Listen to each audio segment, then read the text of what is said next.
York is dirty, New York is scary, and it can be unsafe. That coming out of Singapore is a culture shock no matter what, no matter how much travel I had done beforehand, no matter how much global exposure my family gave me, like I was still startled to see it. And yeah, it's something that you have to learn how to navigate. It toughens you up, and I'm glad I got that. But, we say these things like toughens you up. Like, you don't really want to live in a world where you have to feel like you have to be toughened up. Do you know what I mean? I'd much rather not live in that kind of environment. Sit still, look pretty. A warm welcome back to Sit Still Look Pretty. I'm Priyanka, joining you from the New York City podcast studio, and today we have a very exciting guest speaker. If I can say so myself, she's like the closest to home that I'm going to be interviewing on the podcast in New York. So joining me today is Simone, born in Mumbai and raised in Singapore and shaped by New York City, so many countries already. But today's guest has built a life for herself across cities, cultures, and creative worlds. From her early roots in the performing arts to studying at NYU Tisch to working across global media companies and having recently completed her MBA at INSEAD, her journey is one of constantly becoming. In this episode, we explore what it means to navigate change, embrace uncertainty, and carry your creative identity with you no matter where life takes you next. So welcome to the podcast, Simone. Hi, thank you for having me. I'm so happy to be here. Firstly, Simone, I'm going to tease you a little bit. Firstly, Okay. to coordinate with you and to make you come here, I see that you're constantly traveling. Yeah. Yeah, I am. I've been lucky to be, I think, traveling especially more than ever in the last year or so because I was at INSEAD and doing my MBA and I was abroad. When you first reached out to me, I wasn't even in New York anymore. And I said, I have to do this podcast when I come back. And so thank you for having me. I'm so excited to have you. I'm so glad that it worked out and I can have you today. Me too. I want to start off this podcast by talking a little bit about Simone growing up and her childhood. What were you like as a child? Tell me about it. Well, I was always into the arts and being a performer. That was, I think, something that my family noticed in me from the get-go. From when I was like 2 years old, I was already dancing around. So that was always a part of who I am. But honestly, as a child, I don't think I was the most gutsy kid. I wasn't like a risk taker.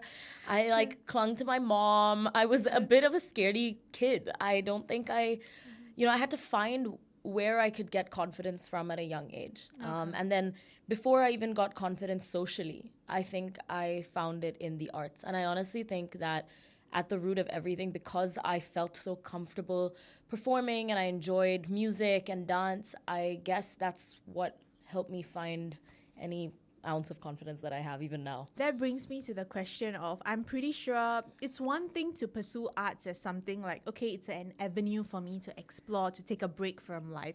But I want to know, what was your aha moment of okay, this is not just something that is my pastime or my hobby. This is something that I want to pursue as a career. When did that moment kind of happen to you?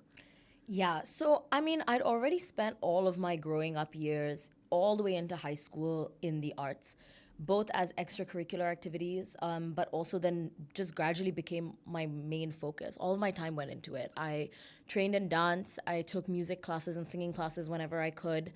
And then theater was something that was offered at a pretty high level in my school. I went to United World College in Singapore, and their arts program, all their extracurricular programs, but their arts programs were really, really strong. And, it was offered to me, as a subject, and I said, because I was so immersed in it and because I had a family that was so supportive of me doing it, I took it all the way through. So I always knew it would be an area of focus, and I even knew that I'd be supported enough to have it be an area of focus in my education, my higher education, even if it wasn't my primary thing. Okay. So I knew that. I knew I was never going to stop doing it. Mm-hmm. But in terms of a career path, I think I flip-flopped a lot about whether I could actually make the leap to pursuing it as my undergrad and whether that would be my main focus. One of the things that I specifically remember, as I mentioned, we had a really great arts program in school, was we were exposed to all of the different avenues something like theater, for example, could take you. So I remember we did a workshop when I was maybe in the 11th grade. So I was only like 16 or 17 years Okay. old. And a few of us theater kids, we were in the drama program, and there was a workshop with a psychologist who came in.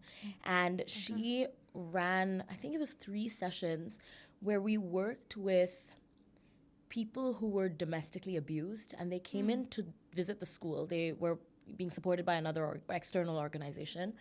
And this psychologist was working with them using theater and performance as a form of therapy. Wow. And we as students, obviously, we're young students, we're not trained professionals. So we just got to sit in and watch and shadow, but we got to participate in the workshop. We got to help. And I was blown away because I was like, this is a practical, tangible way where I'm getting to see and remind myself that there's so many different avenues in which a creative or artistic education or foundation can take you. Now, I didn't go down that path at all, but it was like, I remember that so clearly because I was like, no matter what, if I do choose to go down this route and study this, there's so many places I could take it. And I never saw it as just like, oh, I'm gonna train in acting, which I did, and therefore I can only be an actor. I never saw it that way. And I think that also motivated me to then pursue it in my undergrad. I'm going to give you a little break from like talking about the performing arts. When I introduced you with the line of born in Mumbai, raised in Singapore, shaped by New York City. I want to know the timeline, Simone, like in terms of like when you made your way to Singapore and then when you came, what brought you to the US. So I want to kind of know the timeline to trace it out because that's a Yeah. lot of cities. It's a lot of cities. And I think because I grew up I went to this like international school where people moved around a lot. So I thought that there wasn't that many cities or like that these moves weren't completely unnatural because everybody in my social circle and environment was kind of doing the same thing. Interesting, So I okay. didn't really see it as that crazy until later in my life when I've just realized how privileged I am to have lived in so many places. But yeah, I was born in Mumbai, like you said. My family is from there. My parents grew up there. Okay. And I'm still very, very close to my life in Mumbai. I'm close to my grandparents there. I've spent a little bit of time there professionally, just briefly. But then, we moved to Singapore in 2000, or 2001, sorry, when I was 3 years old. So it was very, very early in my life. And all of my schooling years were in Singapore. Okay.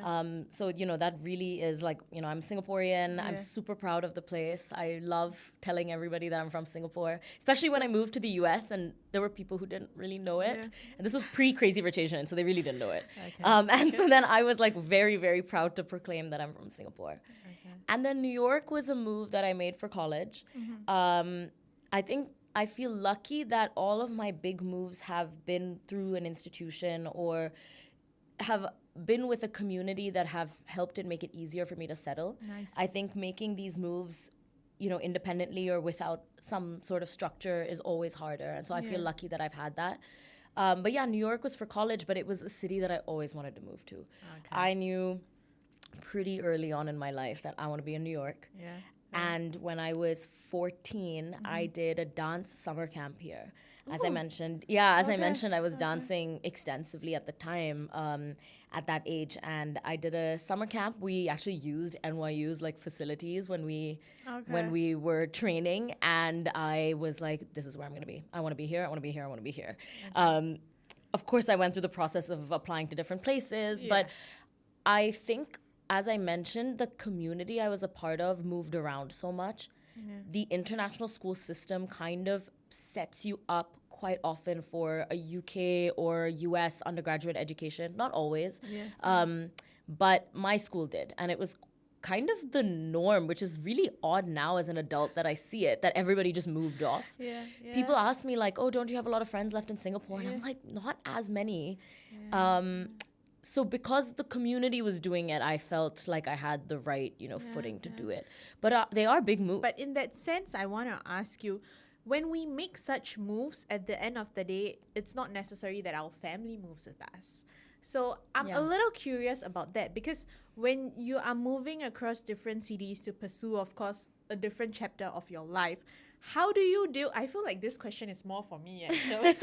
No, but I'd love to hear your thoughts too. I think it should be a two-way conversation. But yeah, I just want to hear your thoughts in terms of like how do you manage your emotions in that sense, or like being away from your family, I'm pretty sure your best friends don't move across the city like with you. So I'm very curious on that aspect of your life. How do you find this anxiety?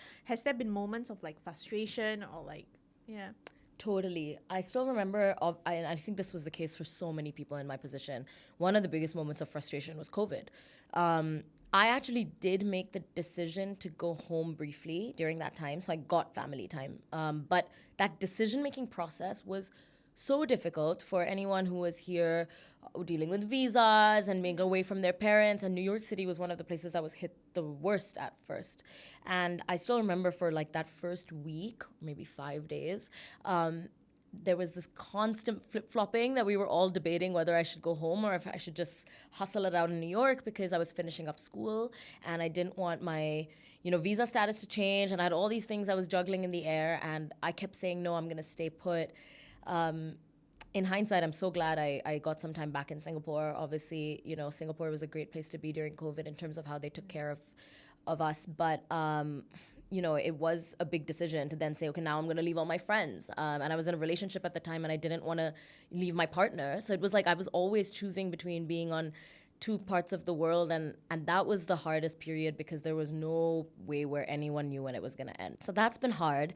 I am really, really close to my parents, so I try to get as much time with them in my year as possible, and they feel the same way. And I think I'm lucky right now, knock on wood, that they're like able to also travel a lot. They enjoy it, so we all just try to gravitate to the same places, or make sure that we're planning our trips accordingly. In fact, my dad is here now in New York and spends a lot of time in New York, so that's great. Like, I'm really, really lucky. Not everyone has that, but it's still hard. It's still hard when it's like, right now my mom's in India and she's looking after her parents, and like, we're here and we're all just spread out a lot. So, these things I always feel weird talking about them because they are first world problems. We have the opportunity to move around so much. I have the resources for that, and it's a massive privilege, but it does come with the frustrations that you mentioned. You said it with so much of grace, because like exactly like what you say, sometimes we are complaining about like all these things, and then you sit down and you take a step back and you think about it. This is a privilege that not a lot of people... Massive privilege. I just have so many pinch me moments. I'm like, what is my life? Like, I'm sitting around being like, oh, I have like belongings here and my like family's here, and then I'm going to travel here. But that is crazy. And to be able to live that life, I mean, I wouldn't trade it for anything. And it's taught me everything I know, being able to be from so many places. Okay. Yeah. Now that you have covered that, I want to talk a little bit about home, that is home to both of us. I want to talk about Singapore. When you make the move to move out of Singapore and come to the US, I think the stark difference is truly that. Not only is it like one end of the world to the other end of the world, I think we are talking about safety, we are talking about comfort, we are talking about systems, even systems being completely different. The way, even as simple as the way your visa is handled, the way life you handle, the way you... The pace.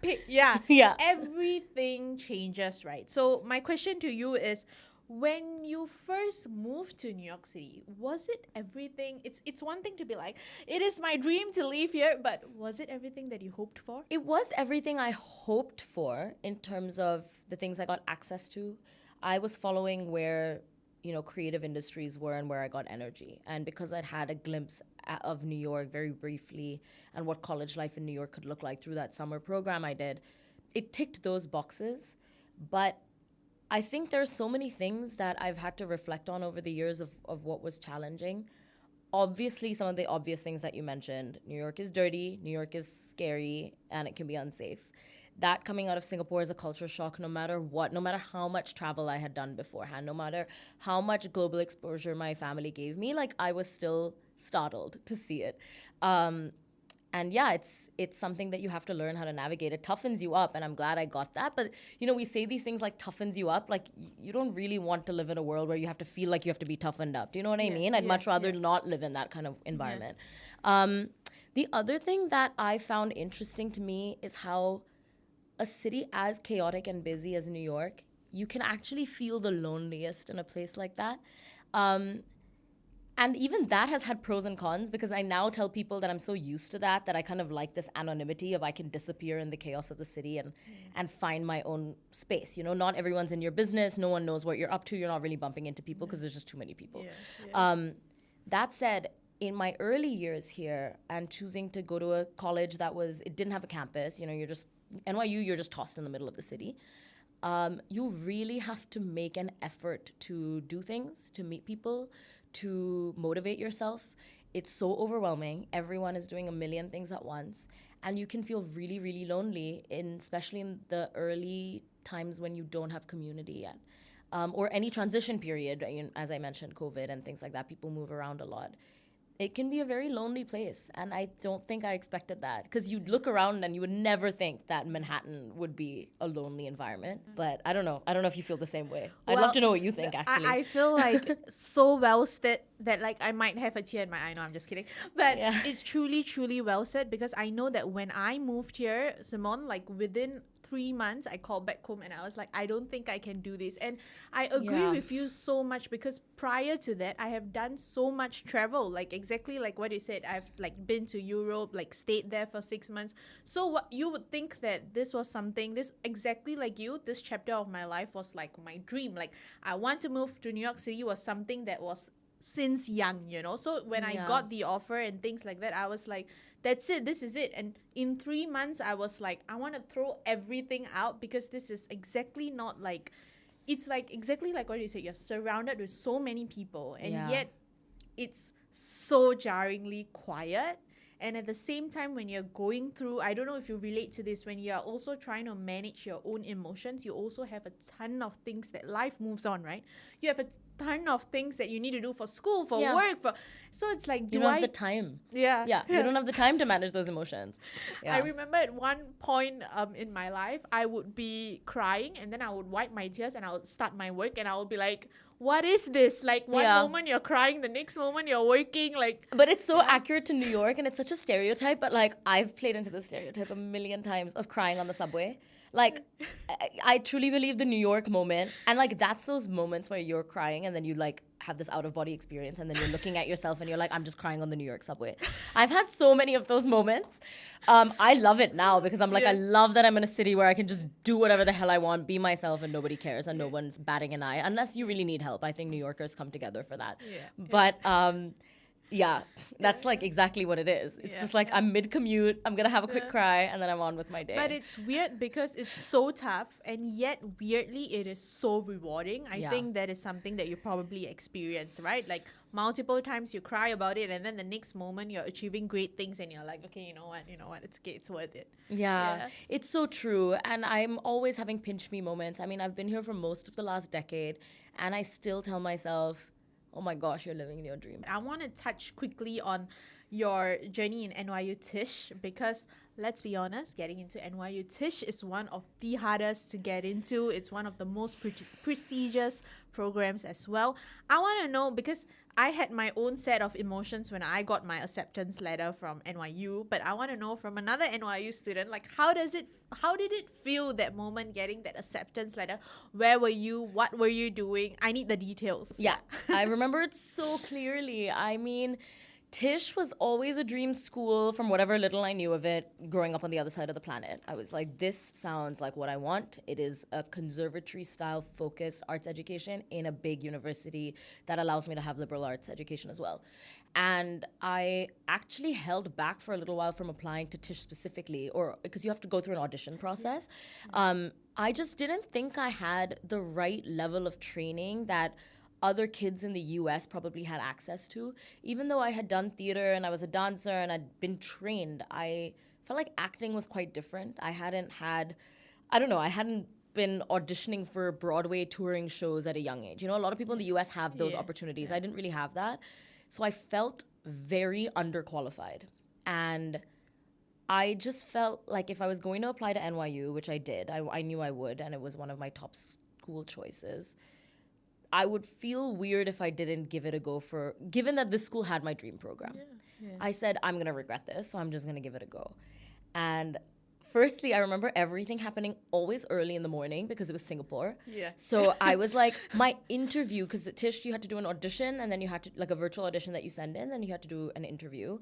And my virtual interview was at like 4 a.m. Singapore time or something ridiculous, 4:30. And I remember doing that so clearly, like it was all dark outside and I was doing this interview. And similarly for my acceptance letter, must have come in around the same time of day.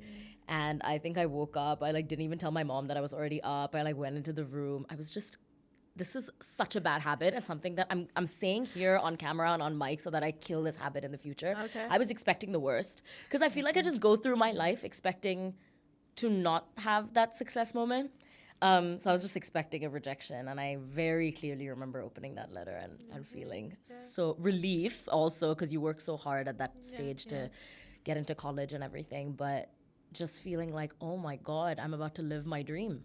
And that was a really cool feeling. But I have to say, speaking about killing that habit, I feel like it's a habit a lot of people have. Even I have it. When something good happens, I go like, okay, so when is the next bad thing that is happening now? You know, which is a very bad like habit.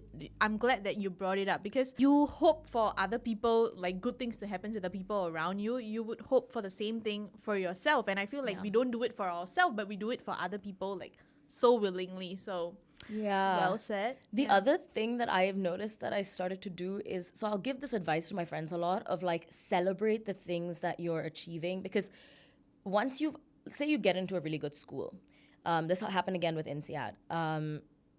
It was like by the time we'd all reached graduation, we were all so jaded that I feel like some people weren't wanting to even like celebrate graduation that much, which is a big achievement to get through it, because it was like you'd gotten in, okay, I've gotten through this tough year, now what's already thinking about what the next thing is. But I'm often giving that advice to my friends and not actually doing it myself. So even now when you mention like, oh, getting into Tisch is an achievement, I feel like sometimes I just laugh it off. But it's true. I should tell myself that both of these schools were achievements, or, you know, whatever I've done at this stage of my career has been an achievement. Going in line with your achievements, the next one that when I looked at, I was telling my fellow co-host, she's Priya and she does it back in Singapore. I was telling her, this girl is so cool because not only did you graduate out, you worked in some of like the coolest companies, like Vox Media was one of those, right? And you also had a moment where you co-founded your own company. You are into your early 20s, right? So I want to know, what was those early professional, like going into, you are transitioning from school to your work professional life. What was that like? I'm pretty sure there will be highs and lows. So many. I mean, I was always an overachieving kind of workaholic, especially through NYU. I did a lot of internships, and I feel like that set me on a level of momentum where I was just like always chasing the next one. Because about halfway through, or maybe the end of my first year, but about halfway through the 4 years there, I knew that as much as I loved performing, I wanted to be a producer. I really liked this idea of building like the full project, managing it end to end. I wanted to maybe be in control a little bit of what I was creating. Don't know what that says about me. But I was like, I really liked the idea of being a producer. So all of my internships were production focused. And even that was like a big mix of larger corporations. I worked at some of the bigger ones as well as small firms. And I felt like I was just kept chasing the next opportunity. And then I can't believe I've spoken about COVID so many times in this chat already, when sometimes I forget that COVID happened. But COVID happened when I graduated. I graduated in 2020. And I was thinking, now what? Because I've had crazy momentum at that time in my life. I was full of energy and stuck at home. And I was uncertain. And I said, I need work credits and I need to be doing something. And my best friend from NYU, she and I are really, really similar. And we had the same thought process. And we were chatting all the time on the phone and thinking, what can we do? What can we do next? And of course, people were applying to jobs, or, you know, you're emailing your old manager from like your first internship saying, hey, do you have anything going on? But everybody's like, we're on lockdown. What do you mean? Do we have anything going on? Like, we have nothing for you. And so that's how we decided to found our own company. And, you know, it came entirely from a need and a mission, rather than just saying I wanted to be an entrepreneur. At that time, I think I was very early in my career to be an entrepreneur. I felt, again, not really ready for it, but I was so motivated to create some sort of change. Our goal was to create work opportunities for our peers in the same boat as us who didn't have that first like professional or artistic credit to build their portfolio. And so we wanted to produce some content where they could, you know, really work on small sets that were safe. Everyone was being tested, but, you know, that somebody needed to coordinate that, and we said we'll be the ones to coordinate it. And we also like, you know, we created networking events, and we just wanted people to connect. And that was great because I can now link my interest in like the business side of my field, which I've been pursuing, to that moment.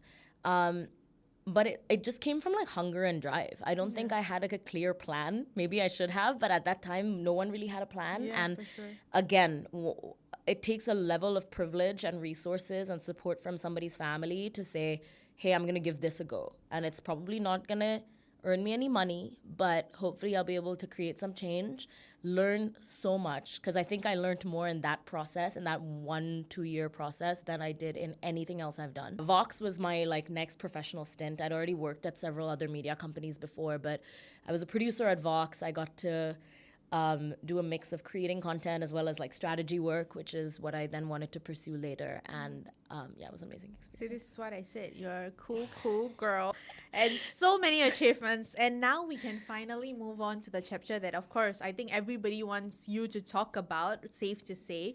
You pursuing your MBA, the move to like Europe for a period of time. Take me through that journey, we can start off with like what made you do the decision of, hey, it's time to pursue my MBA. Yeah. It wasn't that clean. It really wasn't very clean.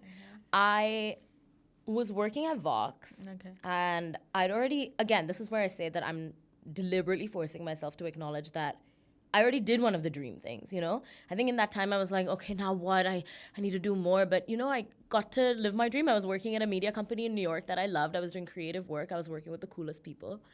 But, I think I just started to feel an itch to work my way into management roles. I wanted to grow professionally. I'd already spent like a couple of years there as a producer.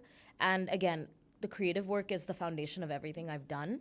But I started to actually enjoy the whole process of leading projects or the strategy. And I was shocked. I was even enjoying the whole thing of like, let me look at the performance data of this video and, you know, all that stuff that people complain about in like a corporate life. I actually liked it. Like, I can't deny that I liked it. I was like, this is fascinating. Like, I'm really seeing the impact that these creative projects are having.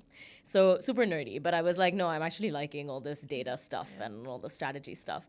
And I just was thinking about what is the next professional move. My father had done the INSEAD MBA when I was 2 years old, so 25 years ago. And I never thought I would do the same thing because I just didn't see myself going down that path.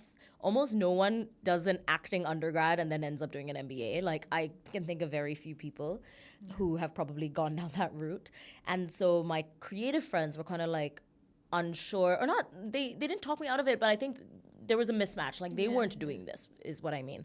And then people applying for MBAs in my community did not have my background. So I never really thought I would pursue that. But I think as I started to talk to my father about his experience, I started to see the differences between like maybe what he did, which was a specific route, and what some of his peers did, you know, what it offered them, what it offered people in different sectors with different backgrounds. An MBA program is really special. And, you know, generalist programs like this have started to become a bit, I don't know, people have started to debate whether they're needed, but I still think it's really invaluable because they bring together people from so many different walks of life and industries. And like, you know, people come from the army, there are doctors, there are artists like me who decide to pursue it because at the end of the day, business is at the core of everything that we do. And understanding the business is so important. So I started to believe that this would help me no matter what. Definitely to grow into the roles that I was like dreaming of, but also I was like, you know, I just don't see how this could do anything but help me. Okay, now talk to me about you living in Europe. How was that whole experience for you? Just as much as it was exciting to move to New York City, you said it was your dream, right? So talk to me about that. How was the experience? Yeah. So I kind of knew that I'd apply to INSEAD. My dad went there. I know all his friends. I was a toddler when he was on campus, so I have a big personal connection to the place. But I just really wanted the chance to live in yet another environment. France, I can't actually logically explain my connection to France other than I just have always liked it. It's something about how it's full of art and culture. I love the food. Paris is just a place that I'm really drawn to. People always ask me, like, what's your thing with France? And I don't have a good answer. I'm not French at all, other than my name. Like, there's no connection. So I'm just really wanted a chance to live there. And I'd spent a little bit of time in Paris already before. I'd already kind of gone there whenever I could. But I said, this is going to be something that is fully different to anything I've done. I've lived in Asia. I've lived in the US. I want to do yet another place, experience Europe. But then also INSEAD specifically, I chose because it was a callback to my international school education 10 years ago. And in a very different way, as I mentioned before, went to a big international school in Singapore, and I loved that people were from so many different nationalities. Though still at that stage, you're still in high school together, you're growing up together, you kind of become very similar, even if your families are from all over the place. INSEAD gives people the opportunity to live and work and study with people who are from like 75 to 80 different countries who have become adults in those countries. These are like 30-year-olds who are working in different sectors all around the world. And I was like, this is an opportunity that is so rare. When in my life am I going to get that? So that was more important to me. I mean, the MBA itself and the degree was important to me, but that experience was really, really important to me. Like what you say, living the dream. And I truly, truly hope you get to live many more like such surreal, like cool moments. But that almost brings me, we are almost wrapping up, by the way. Yeah. But I think throughout your interview, when you spoke, something that was always at the back of my mind was asking you about imposter syndrome, because I honestly feel like it's something that I suffer from. And I also know that there are practically a lot of people that suffer from that. And I feel like you kind of touched on it, because there was like twice, I think you said like, I'm doing so much, but then I always ask myself the question like, what is next? And I feel like that is something that a lot of us struggle with. It's like you are doing so much, and yet it's like, okay, am I doing enough? Okay, am I on the right track? Maybe I should start thinking about the next thing. I have this very bad habit personally for myself, whereby sometimes I feel I ruin my present moment because I'm constantly thinking. For an example, just to quote, I'm done with my studies in December this year. Believe it or not, what I'm thinking about is, what am I going to be doing next year? Where should I? So it's more like the present moment gets ruined so much because your head is always, I feel like it was the same thing with my bachelor's. It was always like, okay, what am I doing next? Yeah. So I want to ask you, I know this is a tough question, so you can take your time with it, but how do you have such moments? It's going to be the first question. After that, we're going to talk about some advice that you would want to probably give. I think in all of these opportunities I've gotten, I've always believed I'm slightly underqualified. Whether it was Tisch and I didn't feel like my childhood training was enough, which is crazy because I was entering education. Like I shouldn't be thinking that, but I did. Or at INSEAD, I was under the average years of work experience there. So I just literally had less professional experience to most of my peers, didn't have any business background, whereas a lot of them did. So I was a complete lost soul in all of those finance classes. Till now, some things I was like, did I really learn that? Or did I just regurgitate it in the exam? I'm not sure. But yeah, I have imposter syndrome all the time. When I'm dancing, I'm like, oh, I didn't complete all of my ballet training, and I feel like an imposter even there. So even the things that I've spent the most time on, I feel kind of behind. I'm lucky, and this is actually not how I deal with it. It's how I have been helped to deal with it, rather. Okay. I think the people in my life have made a huge difference to me in terms of me processing this decision making. And like just going through my day when I'm dealing with imposter syndrome. I really use my friends and family as a sounding board. I'm really lucky to have parents who have supported all the different crazy steps of my career. Everything from saying, hi, I want to be a professional actor, which then they said, cool, give it your all. You know what I mean? Yeah. To then me saying, actually, now I want to do this. I want to pivot. And then again saying, cool, let's see how we can help you give it your all. Mm-hmm. So that's great. But they also keep me kind of grounded in like, what's realistic, what to expect, where to have patience. I don't have a lot of patience. Okay. my friends as well. I think it's really easy to compare yourself to your peers, but they're also the best people to like just openly speak to. One of the things I really wanted to say was like last year, I think we went through almost the entire year and none of my peers and I had spoken on the topic of money. We could go down, we could make a whole other podcast about this. But it was about how, especially young women, don't really discuss money. And like you might be entering a job and not knowing where you stand in terms of your salary or like what you're worth. And I think it took like 9 or 10 months for us to actually have that discussion. But when we did, it was like, I felt like such a weight off my shoulders because we were just sounding things off of each other. But I felt like, okay, I have a space where if I then feel like I have to tackle this problem, I can always come to these people and like openly discuss it with them and feel supported. Not really imposter syndrome, but it's just like, you know, things that are playing on your mind and how you deal with them. And then finally, I'm a big advocate for therapy. I've been in therapy for 5 years and I am a huge advocate for mental health. I think if you're going to the gym and you're training your body and you're taking care of that, you got to take care of your mind. Whether or not you have given a pet to yourself, I truly feel like you should stop and take a moment and give yourself. It is not easy to make it here in the sense of after moving here, I have a whole new sense of like empathy and admiration to anyone that moves far away from home and sets their life up. You didn't just set your life up. I feel like you set your life up for success, and I wish you so much more success, Simone, like truly from the bottom of my heart. You were so sweet. I could say the same to you, and I think like, yeah, it's just crazy. Like you said, it's we have to have a pinch me moment. Like we're both from Singapore, we're living in New York, we both love it here, but we're also so in love with where we're from, and yeah, it's just great to meet like-minded people. Thank you for coming on the podcast. Thank you for having me.